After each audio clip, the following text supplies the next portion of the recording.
14 একটি মাত্র গোল, আর তাতেই পুরো নিস্তব্ধ হয়ে যায় মারাকানা স্টেডিয়াম। ভেঙে যায় আর্জেন্টিনার বিশ্বকাপ স্বপ্ন।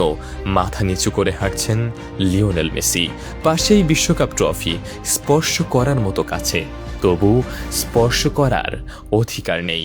সেদিন আর্জেন্টিনা শুধু একটি ম্যাচ হারেনি, হেরেছিল জীবনযুদ্ধে, ভঙ্গ করেছিল পুরো একটি প্রজন্মের স্বপ্ন। বিশ্বজুড়ে তখন একটাই প্রশ্ন, মেসি কি কখনো বিশ্বকাপ জিততে পারবে? আর্জেন্টিনার ট্রফি খরা কি আদৌ শেষ হবে?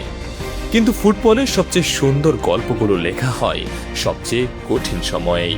এরপর এলো 2022। কাতারের মরুভূমিতে শুরু হলো এক নতুন অধ্যায়। প্রথম ম্যাচে সৌদি আরবের বিপক্ষে হার, সমালোচনা, হতাশা, উপহাস।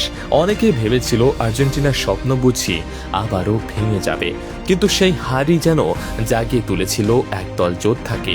মেক্সিকো, অস্ট্রেলিয়া, নেদারল্যান্ডস, ক্রোয়েশিয়া এক এক করে সব বাধা পেরিয়ে আর্জেন্টিনা পৌঁছে যায় ফাইনালে। তারপর আসে সেই ঐতিহাসিক রাত, ফ্রান্সের বিপক্ষে ইতিহাসের অন্যতম সেরা ফাইনাল।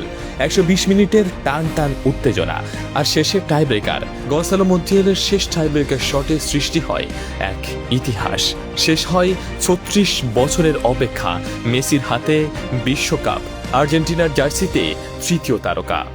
আর আজ আবার নতুন মিশনে আর্জেন্টিনা, শিরোপা রক্ষার লড়াই। কারণ 2022 তাদের শিখিয়েছে স্বপ্ন সত্যি হয়, আর 2026 হয়তো সেই স্বপ্নকে কিংবদন্তিতে পরিণত করার সময়। শুভকামনা আর্জেন্টিনা, সাথে আছে লক্ষ কোটি বাংলাদেশি আর্জেন্টিনা সমর্থক।